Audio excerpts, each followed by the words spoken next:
Bismillahirrahmanirrahim. Assalamualaikum warahmatullahi wabarakatuh.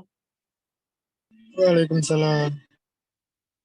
Pada kesempatan kali ini kita akan melanjutkan aplikasi dari mikrobiologi terhadap lingkungan, di mana pada pertemuan 11 ini saya akan membahas mengenai mikrobiologi pada pengolahan limbah dan air.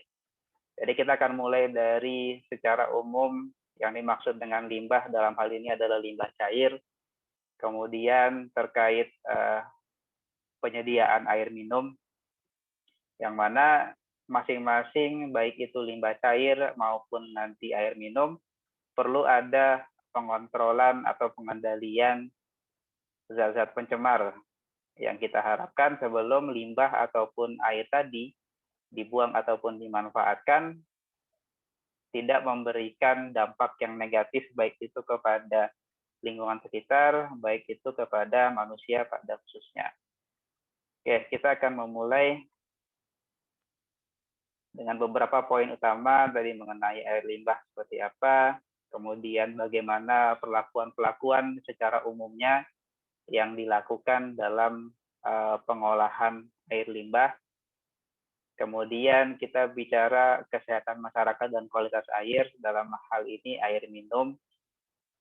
Kemudian bagaimana teknologi pemurnian air minum, di mana pada kesempatan ini saya mungkin hanya sekilas saja mengenai instalasi pengolahan baik itu limbah cair ataupun air minum. Jadi kita akan coba mengangkat lebih jauh dari aspek mikrobiologinya. Ada beberapa aspek mikrobiologi yang dimanfaatkan dalam pengolahan baik itu limbah cair ataupun dalam pengolahan air minum. Baru nanti terakhir ditutup dengan beberapa mikroorganisme spesifik yang menjadi penyebab infeksi yang berasal dari air.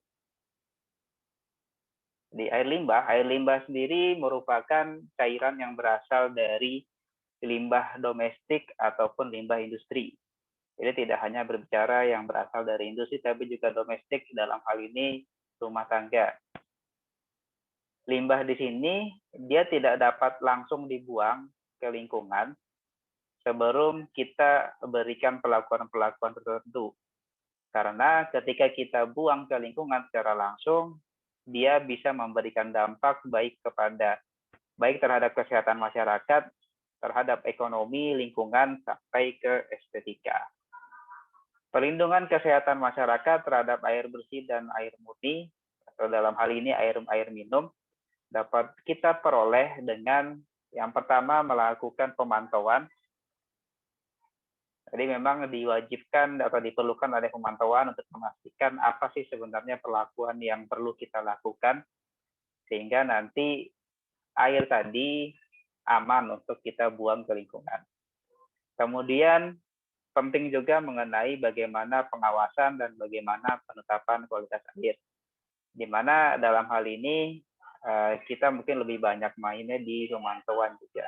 Dan akan kita bahas mengenai apa saja sih parameter-parameter yang terkait dengan kualitas air. Kemudian setiap keperluan yang berbeda akan memiliki standar kualitas air yang berbeda. Jadi tergantung dari tujuan pengolahannya akan membutuhkan perlakuan yang berbeda. Air limbah dan perlakuan agar bisa mendapatkan efisiensi yang diharapkan, maka salah satu parameter yang digunakan untuk melihat perlakuan apa yang sesuai untuk pengolahan suatu limbah cair tadi, maka kita melihatnya dari penurunan kebutuhan oksigen biokimia atau BOD-nya, biochemical oxygen demand-nya. Jadi berapa banyak kebutuhan oksigen untuk mendegradasi suatu senyawa yang ada di dalam limbah cair tadi, baik secara biologi dan secara kimia.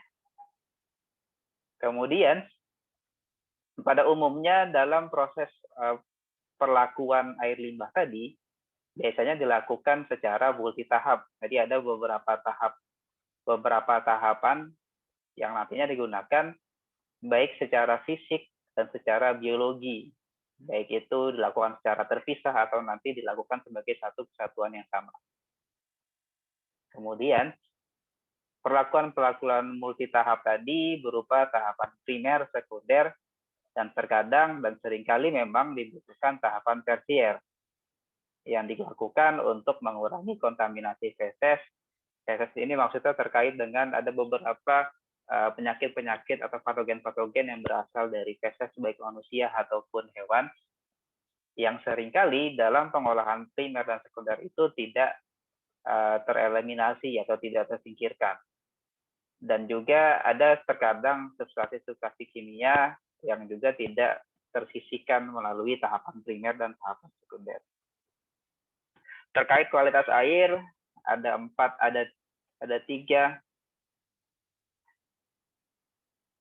tiga parameter berbeda yang biasa diuji, mulai dari TOC, COD sampai dengan POD.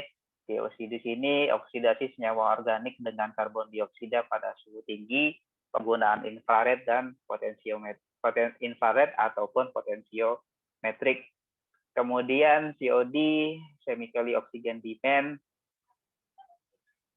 tapi di sini lignin tidak bereaksi atau penggunaan permanganat. BOD di sini oksidasi oleh mikroba dalam 5 hari pada suhu ruang. Jadi dalam hal ini suhu ruangan 20 derajat Celcius. Dan di sini akan tergambarkan berapa oksigen yang dibutuhkan untuk mengoksidasi biodegradable organic matter atau senyawa organik yang mampu terdegradasi secara biologi. Dan inhibisi NOD-nya menggunakan nitrapirin. Kemudian tadi di awal juga sudah dijabarkan air limbah dalam kelompoknya bisa kita bagikan lagi menjadi limbah domestik dan industri. Limbah domestik sering juga dikatakan sebagai grey water. Ini dari kegiatan di rumah tangga seperti kegiatan mandi, cuci, ataupun membersihkan atau mengolah makanan. Industri ini yang akan lebih beragam lagi karena tergantung industrinya, mulai dari petrokimia sampai dengan ke metalurgi. Kemudian dalam skala instalasi nanti, perlakuan air limbah akan melibatkan sejumlah besar mikroorganisme, di mana dalam hal ini mikroorganisme dimanfaatkan untuk biokonversi pada skala industri. Perlakuan limbah dilakukan untuk mengurangi senyawa organik ataupun senyawa anorganik sampai ke suatu tahapan di mana mikroorganisme dapat tumbuh serta dapat mengurangi potensi racun yang ada. Tahapan-tahapan pengolahan air limbah secara umumnya dimulai dari tahapan primer, di mana pada tahapan ini prosesnya dilakukan secara fisik, di mana menggunakan metode pemisahan. Kemudian metode sekunder bisa dilakukan secara anoksik, di mana melibatkan rangkaian reaksi penguraian dan fermentasi oleh bakteri ataupun archaea dalam lingkungan yang anoksik tentunya, dengan tidak adanya oksigen. Kemudian untuk yang tahapan sekunder secara aerob, reaksi peruraiannya pada lingkungan aerob. Biasanya memang pada kadar substansi organik yang rendah.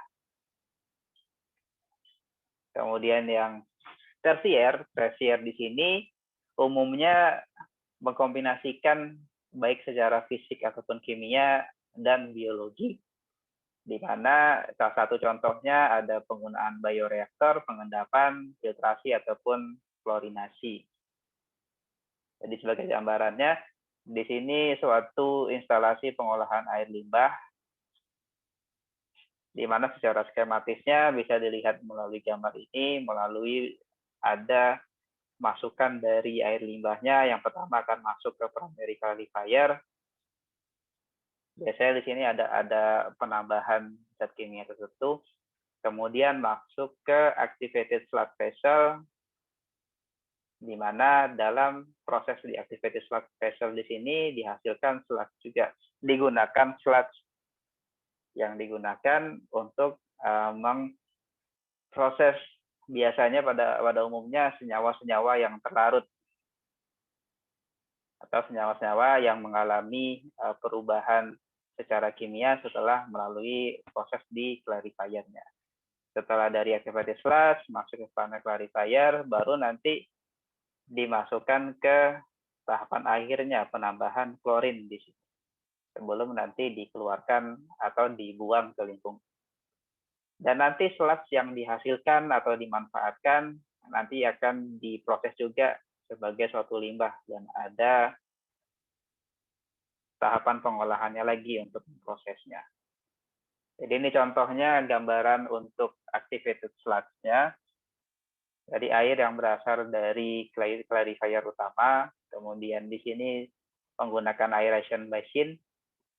Jadi ada penggunaan mixer untuk memastikan aerasinya. Kemudian pada aeration basin di sini ditambahkan activated sludge biomass. Jadi sejumlah biomasa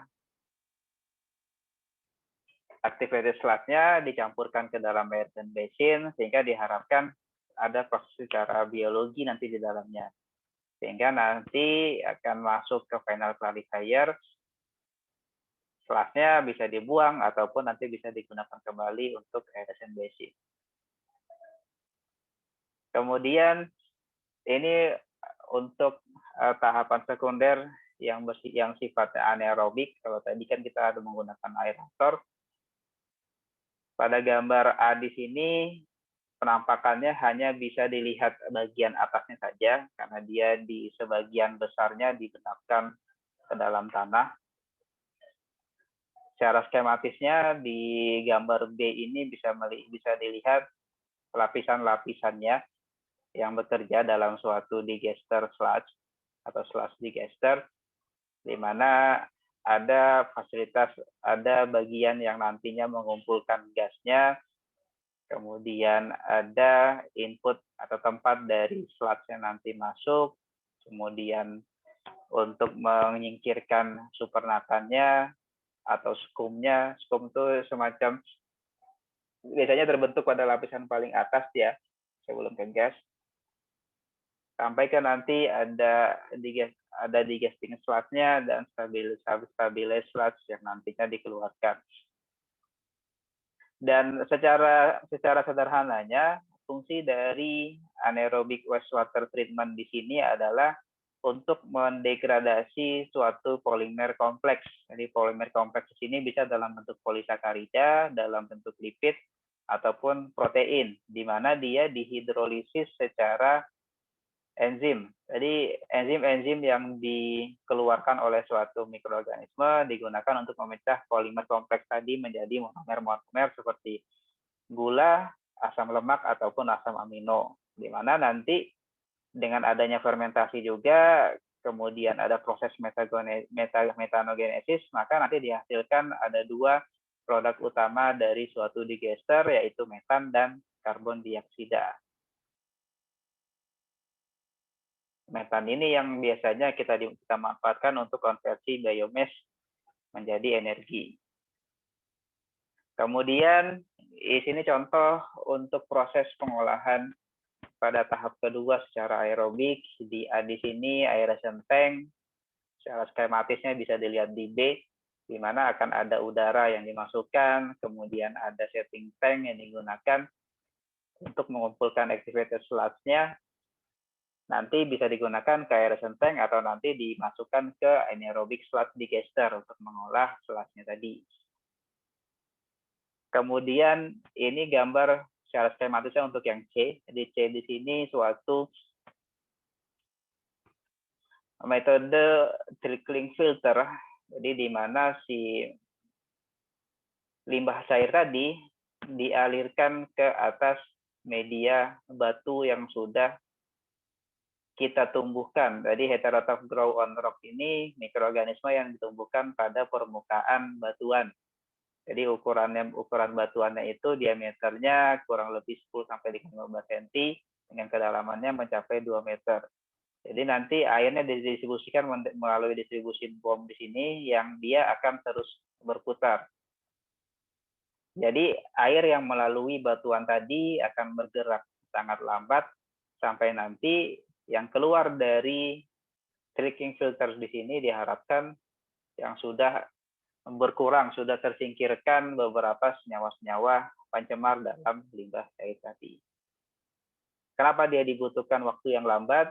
Karena proses pemanfaatan oleh mikroorganisme yang menempel pada suatu batuan tadi. Dia pasti akan membutuhkan waktu yang lebih lama. Kemudian pada tangki-tangki aktivitas sludge tadi, diharapkan memang terbentuknya adanya vlog-vlog. Ini contoh dari bagaimana bentuk vlog dari suatu proses aktivitas sludge, di mana pada dasarnya ini merupakan suatu bentuk kerja yang dilakukan oleh sekumpulan mikroorganisme dalam satu jenis. Jadi dia membentuk suatu lendir-lendir, suatu lapisan-lapisan pelindung sehingga dia bisa berkembang dengan baik, dan dengan dia membentuk vlog-vlog di sini maka akan semakin banyak senyawa-senyawa pencemar yang bisa diproses dan bisa dicerna, bisa didegradasi oleh mikroorganisme tersebut. Kemudian kita masuk untuk bagaimana pengolahan air minum.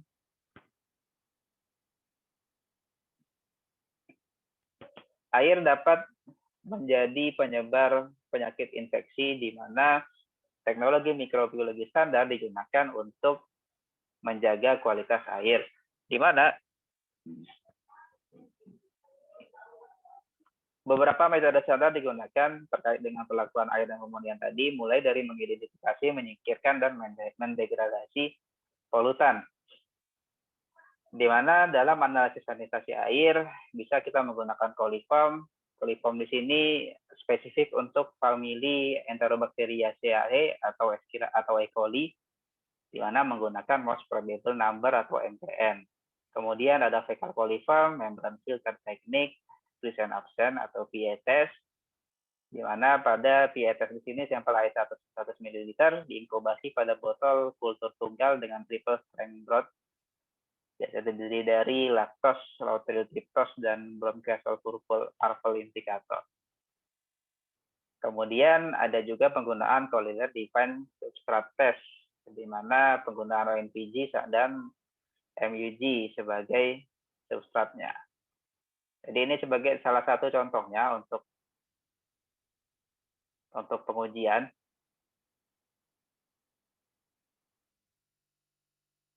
Jadi dalam pengujian, contohnya untuk pada tahapan presumptif, inoculate ditambahkan pada beberapa tabung reaksi yang berbeda. Kemudian nanti kita lihat apakah ada gelembung atau gas yang dihasilkan, di mana dikatakan positif pada proses gas presumptifnya ketika terbentuknya gelembung di dalam tabung Durham di sini. Setelah presumptif masuk ke konfirmnya, ada penggunaan media yang berbeda lagi, kemudian diinkubasi selama 2 hari. Kemudian dilihat lagi sama juga ketika ada pembentukan gelembung udara, maka itu yang positif.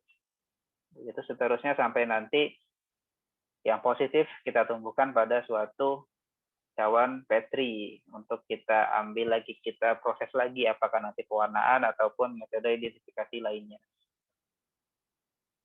Kemudian penentuan air yang layak minum dapat ditentukan dengan melihat keberadaan organisme patogen. Jadi beberapa contoh cara identifikasinya, ada yang bisa secara langsung menggunakan suatu kertas, atau benar-benar diidentifikasi secara mikrobiologi, kita tumbuhkan pada suatu media akar, kemudian diidentifikasi apakah melalui pewarnaan ataupun diamati secara langsung.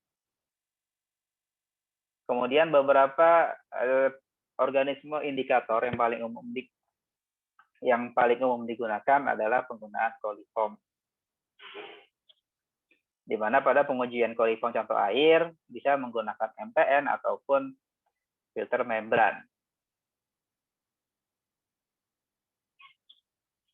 Kemudian umumnya pada suatu negara, pada negara-negara berkembang, penyakit asal dari air itu jarang untuk dilaporkan, sehingga sulit untuk mengevaluasi bagaimana efektivitas perlakuan terhadap metode standar air minum.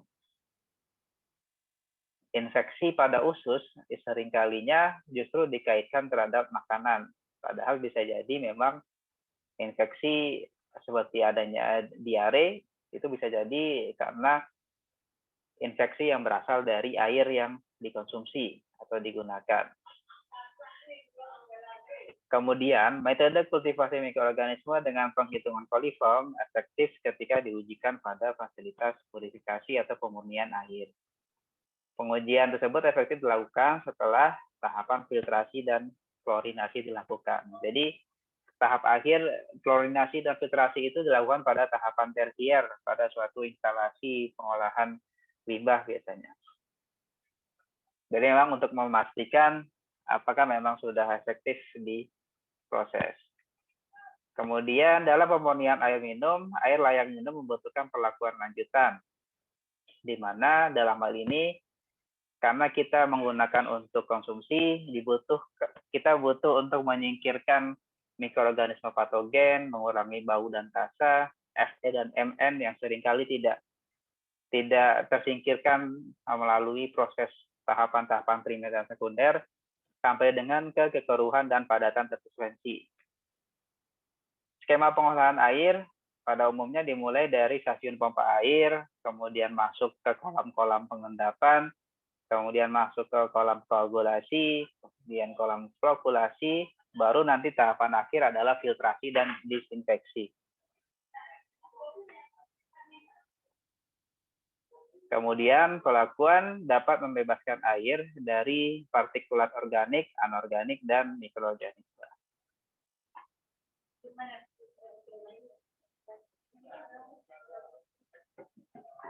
Di dalam penjernihan air, kita akan mulai dari sedimentation basin terlebih dahulu. Jadi secara fisik kita menyisihkan beberapa senyawa-senyawa terlarut yang ada di dalam air. Kemudian ada settling basin, ini yang lebih jauhnya lagi, biasanya kita ada penambahan koagulan. Kemudian terkadang menggunakan suatu rapid sand filter, jadi beberapa pasir yang kita gunakan sebagai filter untuk menyaring beberapa partikel-partikel yang terbawa oleh air. Kemudian adalah kita melakukan disinfeksi, yang biasanya kita menggunakan cloth. Kemudian ini tahapan-tahapan secara umum dalam pemurnian air, dari mulai dari penyingkiran warna atau presipitat, kemudian pelunakan, penghilangan turbiditas, sampai ke nanti ke tahapan disinfeksi menggunakan iradiasi, ozon, ataupun klorinasi. Ini gambarannya yang berasal dari sungai, kemudian dipompa, masuk ke sedimentation basin, masuk ke tahapan koagulasi, kemudian dilewati oleh suatu bangunan filter, baru nanti dimasukkan ke fasilitas untuk menambahkan klorinnya, di mana klorin ini biasanya memang di tahapan akhir sebelum didistribusikan. Jadi seperti di kita, biasanya klorin itu diberikan pada suatu bak reservoir sebelum nanti diteruskan.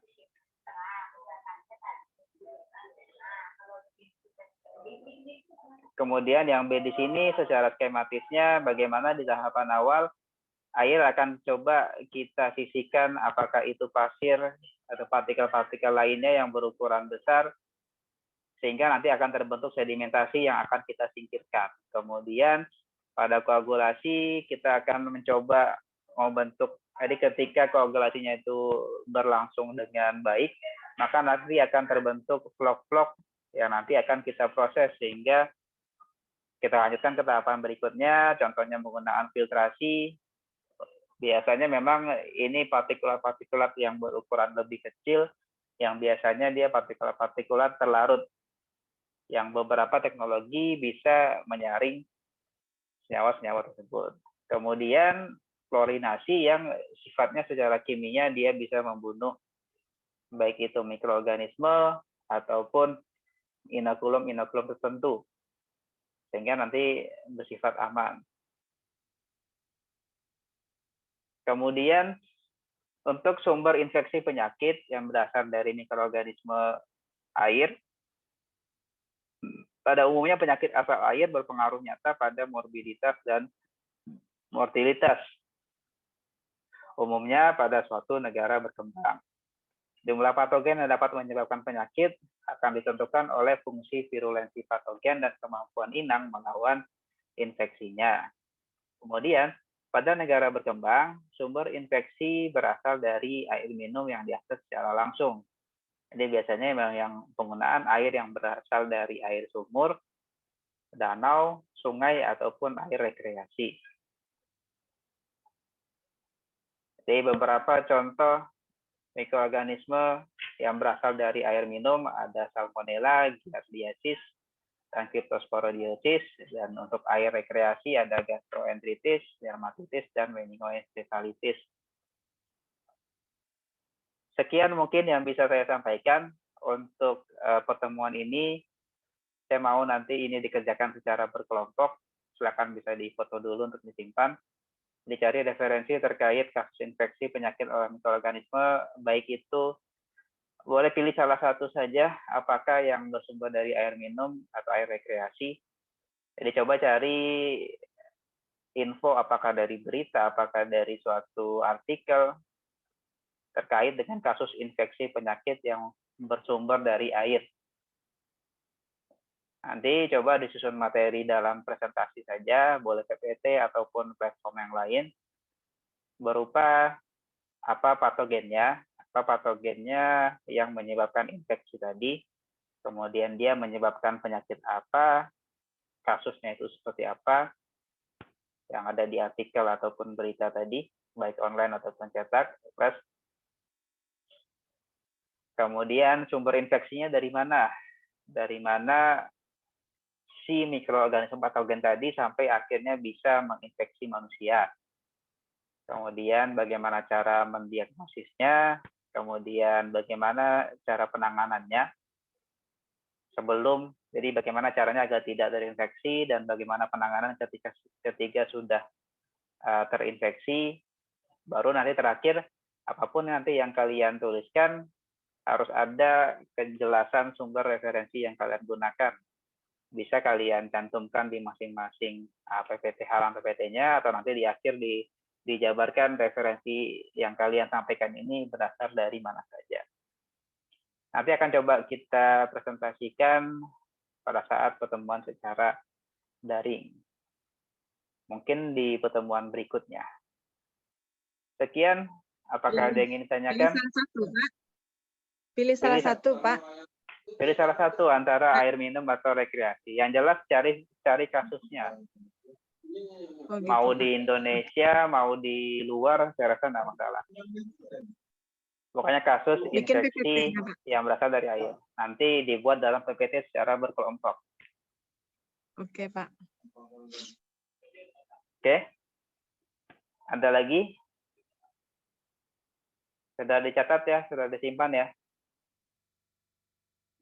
Sudah, Pak. Sudah, Pak. Oke. Pak, boleh minta itu, Pak. Kadang di video kami buka di HP nggak terbuka, Pak. Jadi bisa kami minta PPT materinya, Pak. Kode video HP tidak bisa dibuka. Iya, kadang, Pak.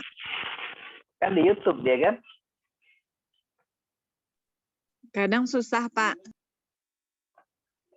Nanti di akhir saya kirim di Google Drive ya, foldernya.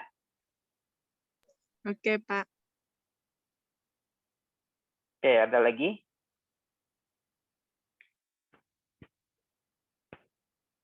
Tidak, Pak.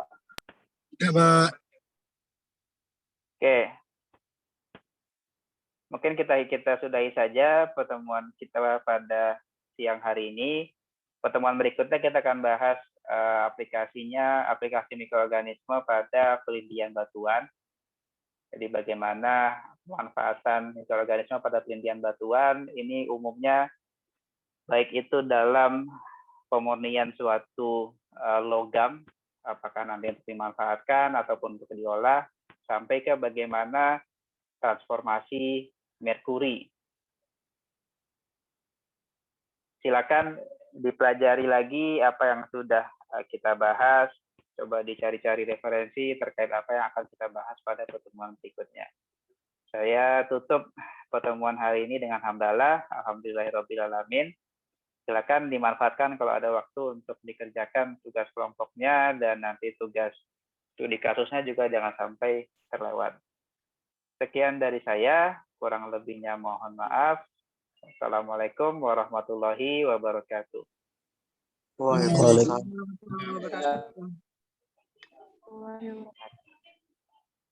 Ada yang belum saya absen belum ya di sini? Apa, Pak? Ada Pak Trio Yudi, Pak. Kemana tadi? Apa Pak? Kemana tadi kok baru muncul? Udah tadi masuk telat berapa menit. Pas Bapak tadi